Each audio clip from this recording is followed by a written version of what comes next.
So, Dark and Darker just came out with patch, what is it, 59? Hold on, 59? 59. Patch 59, and in this patch, the Barbarian received a wide variety of changes. Some people might say it's a buff, some people might say it's a nerf, but for me personally, I would say overall, it is a pretty significant nerf to the class. No, don't pull, no! Ah! So what inspired Iron Mace to make these changes? Well, recently in HR Trios, there has been a trend of people looking to, you know, rat or cheese in a certain way. I mean, maybe some people aren't cheesing, maybe they're playing it seriously, but there's been this triple Barbarian meta that you might have seen me or other streamers or whatever talk about or participate in. Guilty. Hey, guilty as charged right here. And this meta exists for a few reasons. In my opinion, obviously, you might have different opinions, but one, the Bardiche is one of the highest hitting weapons in the game, or before the patch, it was one of the highest hitting weapons in the game. For a legendary Bardiche, it has like a base damage of 71. It's like a few hundred gold, like 500 gold. So you have a weapon, right, a two-hander that's hitting for 71 base damage, right?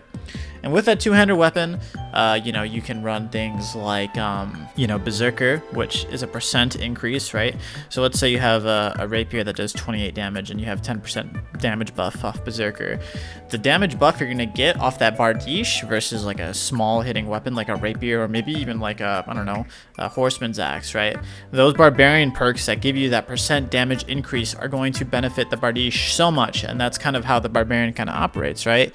You build a lot of strength, you have rage, you have maybe two-hander you're building, Berserker, maybe you have the no chest perk that gives you the % damage bonus, etc, etc. And that makes for really inexpensive Barbarian kits because most of your damage is just coming from perks and skills and your 500 gold legendary Bardiche. So all you need now is just enough movement speed to infinitely run from teams.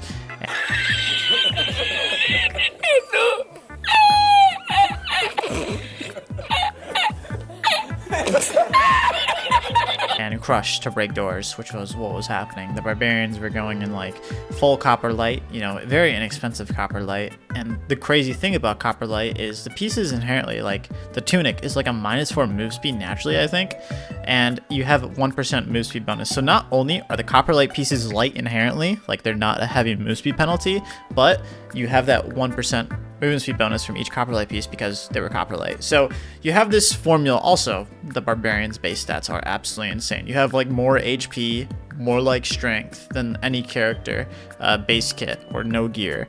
It's absolutely insane. So all this makes for like extremely budget kits for people to run, extremely budget builds.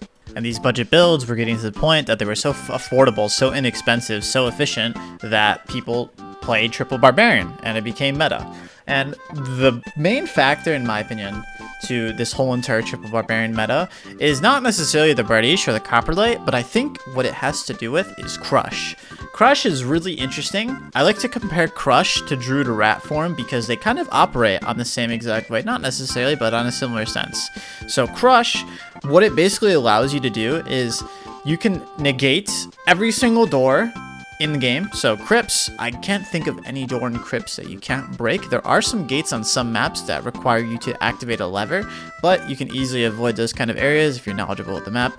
But what Crush does basically is it allows you to basically brace the other team, and it just becomes a movement speed check, because usually what you have to do when you're running or chasing a team or whatever is, you know, let's say you're running from a team, you open the door and have to shut the door. The other team just has to open the door. So the other team is inherently taking less actions than you are, because you have to open the door, shut the door, open the door, shut the door. They just have to open door, open door, open door. So inherently, eventually, they will catch you because you're taking more actions than the enemy team.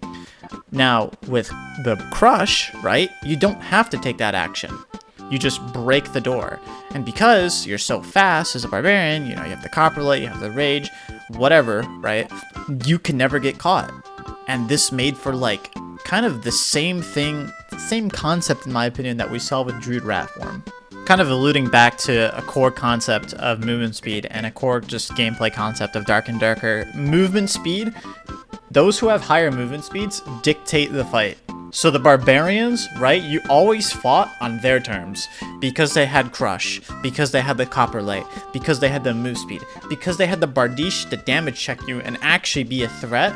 You always played on the Barbarians' terms. That's something I think, what's his name? Fuck, man. Not like this. Not like this. He said in one of his videos that, like, the person that has more movement speed is the one that dictates the fight. So that's why the Barbarians were so strong. They dictated the fight. They had so much damage. They had, honestly, like, very competitive stats. They could kill very geared people. So, I don't know. This is kind of a different video. Let me know what you guys think. I just kind of want to talk about the patch and, you know, the inner thoughts and philosophy and whatever. So, appreciate you guys. Much love. See you guys later.